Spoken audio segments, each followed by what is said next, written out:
नमस्कार दोस्तों, आज के इस वीडियो में हम बात करेंगे कि चैत्र नवरात्रि की अष्टमी और नवमी कब मनाई जाएगी। 5 अप्रैल को या 6 अप्रैल को कई लोग इसको लेकर भ्रमित हैं कि कन्या पूजन किस दिन करें, अष्टमी कब आएगी और नवमी किस दिन पड़ेगी, रविवार को या सोमवार को। इस वीडियो में हम आपको बताएंगे शुभ मुहूर्त, सही पूजा विधि और कन्या पूजन के नियम। इसलिए वीडियो को अंत तक ध्यान से देखें ताकि आपको पूरी जानकारी मिल सके। सबसे पहले आप सभी को चैत्र नवरात्रि की हार्दिक शुभकामनाएं।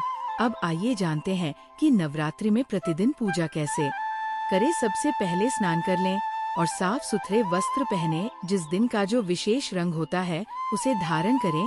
फिर माता की पूजा करें। दुर्गा चालीसा पढ़ सकते हैं या दुर्गा सप्तशती का पाठ कर सकते हैं। पहले दिन माता को जो माला और फूल अर्पित किए जाते हैं उन्हें पूरे 9 दिन तक नहीं हटाना चाहिए।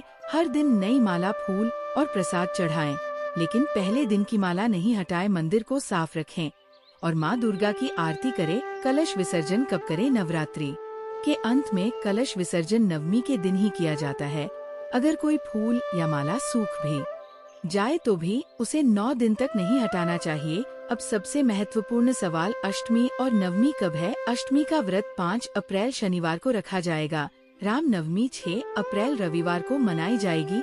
नवमी के दिन राम जी की पूजा करें, लेकिन व्रत केवल 5 अप्रैल को रखें। 6 अप्रैल को नहीं। हवन और आरती कैसे करें? यदि चाहें तो आप प्रतिदिन छोटा सा हवन कर सकते हैं। आरती सुबह और शाम दोनों समय करें। आप जय अम्बे गौरी या कोई भी दुर्गा माता की आरती गा सकते हैं। पूजन में लौंग और इलायची अर्पित करें। यदि आप सोच रहे हैं कि घर में चढ़ाया हुआ प्रसाद क्या करें, तो आप उसे चाय में भी डाल सकते हैं या खुद चबाकर खा सकते हैं या बिना लहसुन प्याज वाली सब्जी में डालकर उपयोग कर सकते हैं। ये भी अब स्पष्ट हो गया है। अब आगे जानते हैं कि कन्या पूजन कब करें। जिन लोगों के पास सुविधा है उन्हें कन्या पूजन जरूर करना चाहिए। अगर किसी कारणवश संभव ना हो तो अपनी सामर्थ्य के अनुसार करें, लेकिन कन्या पूजन करना अत्यंत आवश्यक है। इसे दान देकर भी किया जा सकता है। बहुत से लोग इसे बड़े विधि विधान से करते हैं। कन्या पूजन से ही व्रत संपूर्ण माना जाता है। कन्या पूजन के दिन यदि आपने कन्याओं को प्रसन्न कर लिया तो माँ दुर्गा स्वयं ही प्रसन्न हो जाती है, क्योंकि कन्याओं के मस्तक पर माँ नवदुर्गा के 9 रूप विराजमान होते हैं। इस वीडियो को पूरा जरूर देखें। ये वीडियो उन माताओं और बहनों के लिए बहुत लाभदायक होने वाली है जिन्होंने चैत्र नवरात्रि का व्रत रखा हुआ है। इस वीडियो को पूरा देखने से आपको वह जानकारी प्राप्त होगी जो पूरे नवरात्रि के 9 दिन की पूजा के बराबर मानी जाती है। चैत्र नवरात्रि की नवमी तिथि पर कन्या पूजन का विशेष महत्व होता है। इसे करने से माँ दुर्गा की कृपा प्राप्त होती है और सुख समृद्धि का आशीर्वाद मिलता है। माँ दुर्गा की कृपा से परिवार में सुख शांति बनी रहती है, आर्थिक स्थिति मजबूत होती है, कर्ज से मुक्ति मिलती है, दाम्पत्य जीवन में प्रेम और सद्भाव बढ़ता है, संतान सुख की प्राप्ति होती है और बच्चों का स्वास्थ्य अच्छा रहता है। घर में सकारात्मक ऊर्जा का संचार होता है। नवमी पर किया गया कन्या पूजन बहुत शुभ माना जाता है, इसलिए इसे श्रद्धा और प्रेम से करना चाहिए। कन्या पूजन विधि 7, 9 या 11 कन्याओं को आमंत्रित करें। कन्याओं की संख्या 1 से अधिक और 11 से कम होनी चाहिए। इनके साथ एक बालक जिसे लंगूर कहा जाता है उसे भी शामिल करें, जिसे भगवान हनुमान का स्वरूप माना जाता है। कन्याओं के पैर शुद्ध जल से धोकर उनका आशीर्वाद लें। यदि छोटी कन्या ने आपको आशीर्वाद दे दिया तो समझिए माँ दुर्गा ने स्वयं जाकर आशीर्वाद दिया है। तिलक और आरती करे। कन्याओं के माथे पर रोली और चंदन का तिलक लगाकर प्रसाद दे। दक्षिणा और उपहार भेंट करे। कन्याओं को वस्त्र, खिलौने या अन्य उपहार देकर उनका सम्मान करे। भोजन कराएं, जिसमें पूरी, चना, हलवा और फल आदि खिलाएं। कुछ विशेष चीजें खिलाने से कन्याएं अत्यधिक प्रसन्न होती है। कुछ लोग 9 दिन का व्रत रखते हैं और अष्टमी को ही व्रत खोल देते हैं। पंजाब, हरियाणा और दिल्ली में अधिकतर लोग अष्टमी के दिन व्रत खोलते हैं, लेकिन अष्टमी के दिन व्रत नहीं खोलना चाहिए। यदि आपने 9 दिनों का व्रत रखा है तो 10वें दिन ही व्रत खोलना चाहिए। ये परंपरा बहुत पुरानी है। हालांकि कुछ परिवारों की परंपरा के अनुसार लोग अष्टमी को ही व्रत खोलते हैं, जबकि कुछ परिवारों में 10वीं को व्रत खोला जाता है। हमारे घर में हमेशा से 10वीं को ही व्रत खोला जाता है।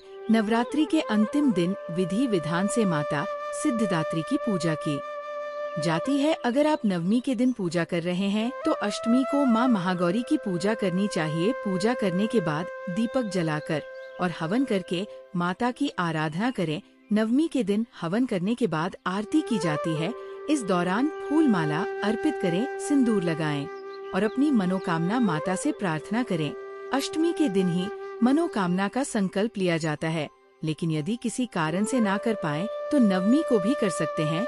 मंदिर में जाकर भी संकल्प लिया जा सकता है और यदि मंदिर ना जा सके तो घर में ही कलश के सामने माता की प्रतिमा या चित्र के सामने संकल्प ले सकते हैं। संकल्प के लिए पीले चावल, हल्दी, दूर्वा, फल या मिठाई अर्पित कर सकते हैं। मंदिर में संकल्प लिया जाए तो वही छोड़ दिया जाता है और घर में करने पर ब्राह्मण को दान दे सकते हैं। पूजा और हवन करने के बाद आरती की जाती है और इसके बाद कन्या पूजन किया जाता है। कन्या पूजन पूजा के बाद ही करना चाहिए।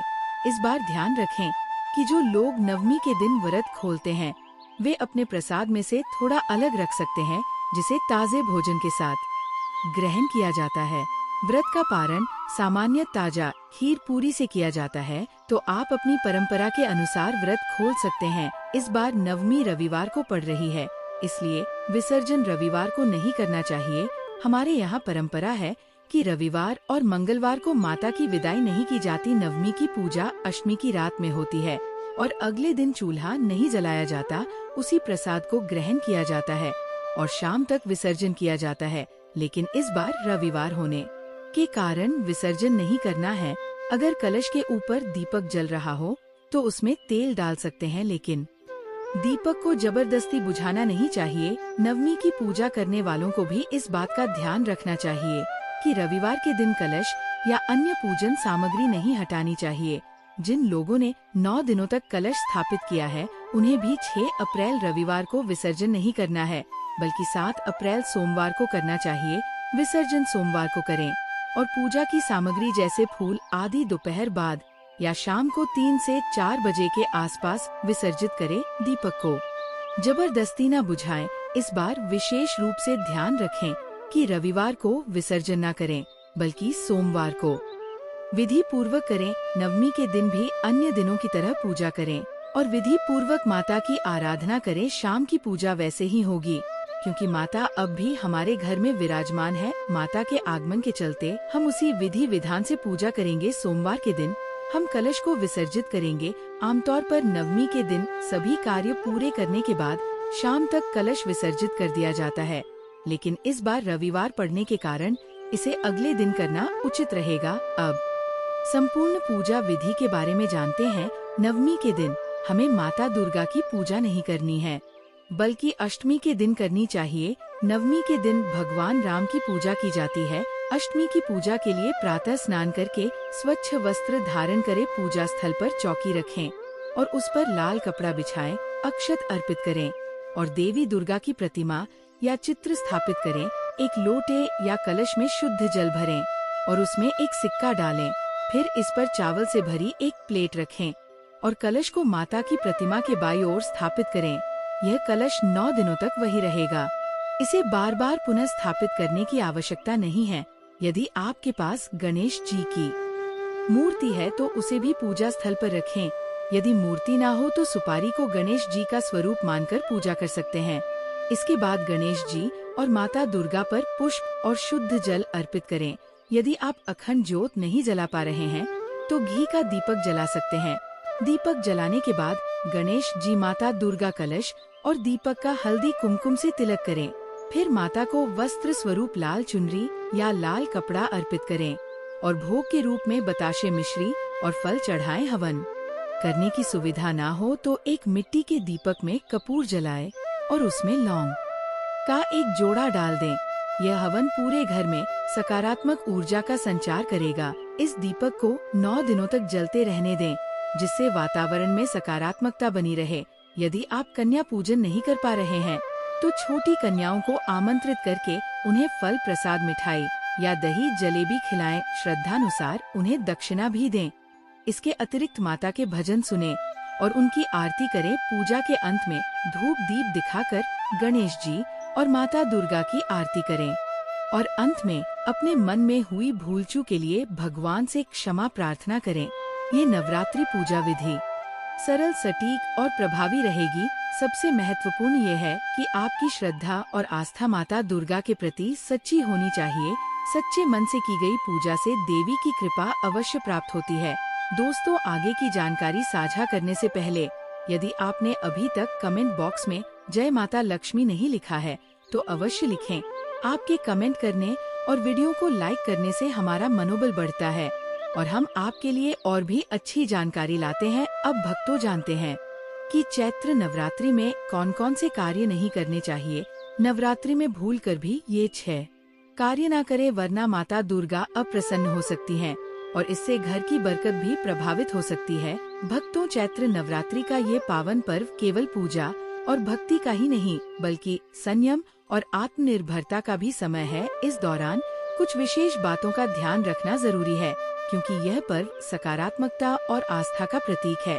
यदि आप नवरात्रि के 9 दिनों में मां दुर्गा की कृपा प्राप्त करना चाहते हैं और अपने घर में सुख समृद्धि बनाए रखना चाहते हैं, तो इन 6 बातों का पालन अवश्य करें। सबसे पहली बात, मांस और मदिरा का सेवन न करें। नवरात्रि संयम और पवित्रता का समय है, इसलिए इस दौरान तामसिक चीजों से दूर रहना आवश्यक है। हिंदू धर्म में नवरात्रि के 9 दिनों में मांस, मछली और मदिरा का सेवन वर्जित माना गया है। ये समय सात्विक भोजन करने का होता है। यदि आप उपवास नहीं भी रख रहे हैं तो भी इन चीजों से परहेज करें। नवरात्रि का उद्देश्य शरीर को शुद्ध करना और देवी दुर्गा के प्रति श्रद्धा प्रकट करना है। दूसरी बात, प्याज और लहसुन का सेवन ना करें। प्याज और लहसुन को तामसिक भोजन माना जाता है, इसीलिए नवरात्रि के दौरान इनका सेवन उचित नहीं है। हालांकि कुछ लोग इन्हें खाते हैं, लेकिन धार्मिक दृष्टि से नवरात्रि में इनसे परहेज करने की सलाह दी जाती है। यदि आप पूजा और उपवास कर रहे हैं तो प्याज और लहसुन से बचें। तीसरी बात, घर में कलह का माहौल ना बनने दें। नवरात्रि के दौरान घर में शांति बनाए रखना बहुत जरूरी है। ये समय देवी माँ की भक्ति और ध्यान का है, इसलिए किसी भी प्रकार के विवाद, झगड़े या तकरार से बचें। जब घर में प्रेम और शांति का माहौल होगा तभी माता की कृपा प्राप्त होगी। अब हम उन संकेतों के बारे में जानेंगे जो ये दर्शाते हैं कि माँ दुर्गा आपके घर में विराजमान है और उनकी कृपा आप पर बनी हुई है। कैसे पहचाने कि माता रानी आपके घर में विराजमान है? चैत्र नवरात्रि के दौरान कुछ विशेष संकेत मिलते हैं जो ये दर्शाते हैं कि माँ दुर्गा आपके घर में उपस्थित है और आपको आशीर्वाद दे रही हैं। यदि आपको ये संकेत प्राप्त होते हैं तो ये समझ लें कि माता आपकी परेशानियों को दूर करने और आपके जीवन में खुशहाली लाने आई हैं। जब नवदुर्गा की कृपा होती है तो ये संकेत स्वतः प्रकट होने लगते हैं। कई भक्तों के मन में ये प्रश्न उठता है कि कैसे पता करें कि माता रानी दिन भर हमारे साथ है या नहीं। क्या चैत्र नवरात्रि के समय माता वास्तव में हमारे घर आती है? ये जिज्ञासा हर भक्त के मन में बनी रहती है, क्योंकि हर कोई चाहता है कि माता उनके घर में विराजमान हो और उन पर अपनी कृपा बरसाएं। इस महत्वपूर्ण जानकारी को अक्सर गुप्त रखा जाता है, लेकिन हम इसे आपके साथ साझा कर रहे हैं ताकि आप इस अनमोल ज्ञान को प्राप्त कर सकें। माँ दुर्गा सदैव अपने भक्तों को अपनी उपस्थिति का आभास कराती है, चाहे वे छोटे भक्त हो या बड़े। माता रानी परम शक्ति और परम देवी है और नवरात्रि के पूरे 9 दिनों तक अपने भक्तों के साथ सूक्ष्म ऊर्जा रूप में बनी रहती है। आज हम आपको उन 10 प्रमुख संकेतों के बारे में बताएंगे जो ये स्पष्ट करेंगे कि माता रानी आपके घर में आ चुकी है और उनकी कृपा आप पर बरस रही है। इसके साथ ही हम यह भी जानेंगे कि चैत्र नवरात्रि का महत्व क्या है और इसे क्यों मनाया जाता है। दोस्तों, इसके बाद इस वीडियो में हम ये भी जानेंगे कि किस संकेत से पता चलेगा कि माता रानी हमारे घर में आ चुकी है। लेकिन उससे पहले माता रानी के सच्चे भक्त कमेंट बॉक्स में जय माता रानी अवश्य लिखें ताकि उनकी कृपा आप पर बनी रहे। और यदि आपको ये वीडियो अच्छा लगे तो इसे लाइक करना ना भूलें। अब जानते हैं कि चैत्र नवरात्रि का पर्व क्यों मनाया जाता है। भक्तों, इस बार चैत्र नवरात्रि पूरे 9 दिनों तक चलेगी, यानी 9 दिनों तक ये पावन पर्व मनाया जाएगा। इन दिनों में माता वैष्णवी और माँ शेरावाली की विशेष पूजा और आराधना की जाएगी। इस बार चैत्र नवरात्रि 30 मार्च 2025 से शुरू होकर 7 अप्रैल 2025 तक चलेगी। घट स्थापना और कलश स्थापना का शुभ मुहूर्त सुबह 6:10 से 10:22 तक और अभिजीत मुहूर्त दोपहर 1 से 50 तक रहेगा। इन दोनों समय में घट स्थापना करना अत्यंत शुभ माना जाता है। इस वर्ष पंचमी तिथि का क्षय होने के कारण नवरात्रि 8 दिनों की होगी। महाअष्टमी व्रत 5 अप्रैल 2025 को, महानवमी व्रत 6 अप्रैल 2025 को और व्रत पारण दशमी तिथि पर 7 अप्रैल 2025 को किया जाएगा। इन शुभ तिथियों का पालन कर आप नवरात्रि व्रत और पूजा कर सकते हैं। अधिक जानकारी के लिए आप इस वीडियो को पूरा देखें। अब जानते हैं कि चैत्र नवरात्रि क्यों मनाई जाती है। इसके पीछे एक प्राचीन कथा है। ऐसा माना जाता है कि माँ दुर्गा ने महिषासुर नामक राक्षस का वध किया था। महिषासुर को भगवान ब्रह्मा से अमृता का वरदान प्राप्त था, जिसके कारण वो स्वर्ग से लेकर पृथ्वी तक सभी को परेशान करने लगा। उसके अत्याचारों से चिंतित होकर सभी देवी देवता ब्रह्मा, विष्णु और महेश के पास गए और माँ आदि शक्ति का आह्वान किया। भगवान शिव, विष्णु और अन्य देवताओं के क्रोध से एक दिव्य ज्योति प्रकट हुई, जो एक देवी के रूप में प्रकट हुई। यही माँ आदि शक्ति थी। अन्य देवताओं ने उन्हें अपने अपने अस्त्र शस्त्र प्रदान किए। इसके बाद माँ दुर्गा ने महिषासुर को युद्ध की चुनौती दी। 9 दिनों तक ये युद्ध चलता रहा और अंततः 10वें दिन माँ दुर्गा ने महिषासुर का वध कर दिया। ऐसा माना जाता है कि इन 9 दिनों के दौरान माँ ने विभिन्न रूप धारण किए और असुरों का संहार किया। इसी कारण से ये पर्व 9 दिनों तक नवरात्रि के रूप में मनाया जाता है। शास्त्रों में चैत्र नवरात्रि का विशेष महत्व बताया गया है। ऐसा माना जाता है कि इस दौरान व्यक्ति मानसिक और शारीरिक रूप से अधिक बलशाली हो जाता है। उसकी आध्यात्मिक शक्ति बढ़ती है और वह इच्छा, क्रोध, अहंकार, ईर्ष्या, लोभ आदि से मुक्त होकर अपने मन और शरीर को शुद्ध कर लेता है। इस दौरान की गई भक्ति और साधना व्यक्ति की बुद्धि को शुद्ध करती है और सकारात्मक ऊर्जा प्रदान करती है। आइए दोस्तों, अब जानते हैं कि माता रानी हमारे साथ होती है या नहीं। तो इस प्रकार के 10 संकेत मिलते हैं जो बताते हैं कि माता रानी आपके साथ है। कौन कौन से संकेत हैं, इसे ध्यान से सुनिए। अगर आप भी चाहते हैं कि माता रानी आपकी सभी मनोकामनाएं पूरी करें तो कमेंट बॉक्स में जय माता दी जरूर लिखें। आपका स्वागत है। तो आइए जानते हैं उन विशेष संकेतों को जब माता रानी आपके साथ होती हैं। तो ये 10 संकेत मिलते हैं। भक्तों के अनुभवों और वेदों के अनुसार इन संकेतों से आप जान सकते हैं कि माता रानी आपकी पूजा से प्रसन्न है और आपको अपनी कृपा से आशीर्वाद दे रही है। पहला संकेत ये है कि यदि पूजा के दौरान आपकी आंखों में आंसू आ जाए। सामान्य पूजा में ऐसा कम ही होता है, लेकिन यदि चैत्र नवरात्रि के समय पूजा करते समय अचानक आपकी आंखों से आंसू निकलने लगे तो ये संकेत है कि माता रानी आपके साथ है। दूसरा संकेत यह है कि यदि आपको पूजा के दौरान ऐसा महसूस हो कि कोई आपके पीछे खड़ा है तो समझ ले कि माता रानी अपनी ऊर्जा के रूप में आपके पास उपस्थित है। तीसरा संकेत ये है कि अगर जुगनू आपके कपड़ों या शरीर से चिपक जाए, जुगनू को जोगिन कहा जाता है, जो माता रानी की परम सेविका मानी जाती है।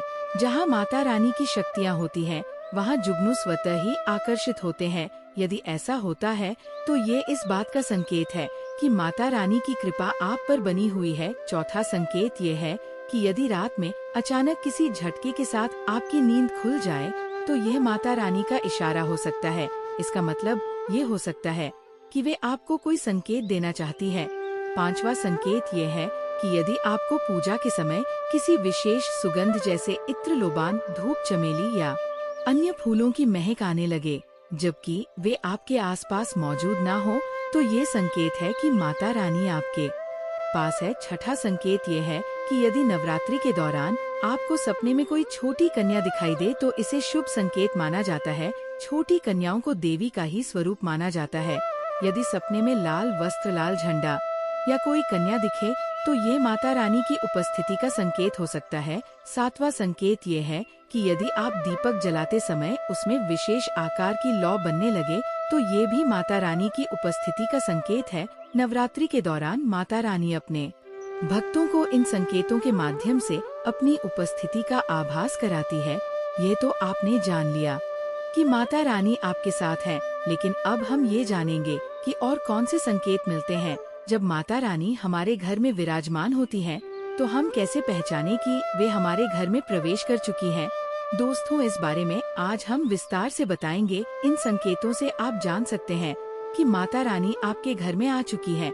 जब माता रानी का आशीर्वाद मिलता है तो आपके दुख दूर होने लगते हैं और जीवन में उन्नति होने लगती है। अक्सर लोग ये समझ नहीं पाते कि माता रानी कब उनके घर में आई और कब चली गई, लेकिन कुछ खास लक्षण होते हैं जिनसे आप पहचान सकते हैं कि माता रानी आपके घर में विराजमान है। अब सवाल ये है कि ऐसा क्या करें जिससे आपकी मनोकामना तुरंत पूरी हो जाए। दोस्तों, आज हम इस वीडियो में बताएंगे कि कौन सा कार्य करने से माता रानी तुरंत प्रसन्न होती है। चैत्र नवरात्रि में माता दुर्गा विशेष रूप से जागृत रहती है। इस समय की गई सच्ची भक्ति का फल तुरंत मिलता है, लेकिन अगर कोई बुरा कर्म किया जाए तो माता रानी उसका दंड भी तुरंत देती है। इसलिए इन 9 दिनों में हमें पूर्ण रूप से सात्विक विचारों के साथ रहना चाहिए और छल कपट द्वेष जैसी नकारात्मक भावनाओं को त्याग देना चाहिए। जब माँ दुर्गा किसी घर में प्रवेश करती हैं, तो वो स्थान पवित्र और दिव्य ऊर्जा से भर जाता है। कहा जाता है कि ऐसे घर में रहने वालों की बुद्धि आध्यात्मिक हो जाती है और वहाँ का वातावरण शांतिपूर्ण बना रहता है। यदि आपके घर में कुछ विशेष संकेत दिखाई देने लगे तो समझ लें कि माता रानी आपके घर में आ चुकी हैं। अगर आप सच्चे मन से नवरात्रि की उपासना कर रहे हैं और आपको इन 10 संकेतों में से कोई एक भी अनुभव होता है, तो जान ले कि माता रानी की कृपा आप पर बरस रही है। यदि नवरात्रि के दौरान बार बार गौ माता आपके घर के द्वार पर आती है और आसपास घूमती रहती है, तो इसे माँ दुर्गा के आगमन का संकेत माना जाता है। ये इस बात का प्रमाण होता है कि आपके घर में दिव्य शक्तियों का वास हो रहा है और मधुमक्खियों का घर में आना भी एक विशेष संकेत होता है। सामुद्रिक शास्त्रों के अनुसार मधुमक्खियाँ माँ दुर्गा के ब्राह्मणी स्वरूप से जुड़ी होती है। यदि नवरात्रि के दौरान आपके घर में मधुमक्खियाँ आकर बसने लगे, तो ये इस बात का संकेत होता है कि माता रानी ने आपके घर में प्रवेश कर लिया है और उनका आशीर्वाद आपके परिवार को प्राप्त हो रहा है। इसके अलावा यदि आपके पूजा स्थान में रखा दीपक अचानक बहुत तेज जलने लगे या उसकी लौ असामान्य रूप से ऊंची हो जाए, तो इसे भी शुभ संकेत माना जाता है। ये दर्शाता है कि माता रानी वहाँ उपस्थित हैं और उनकी दिव्य ऊर्जा से वातावरण शुद्ध हो रहा है। इसी तरह यदि नवरात्रि के दौरान दीपक की बाती पर फूल उगाए, तो इसे माता की विशेष कृपा का प्रतीक माना जाता है। अगर नवरात्रि में आपके घर में अचानक बहुत सारी काली छींटियां दिखाई देने लगे और वे एक निश्चित दिशा में बढ़ती जाएं, तो इसे भी माता रानी के आगमन का संकेत माना जाता है। इसी प्रकार यदि घर में अचानक एक दिव्य और मनमोहक सुगंध फैल जाए, तो ये भी दर्शाता है कि माँ दुर्गा आपके घर में आ चुकी है।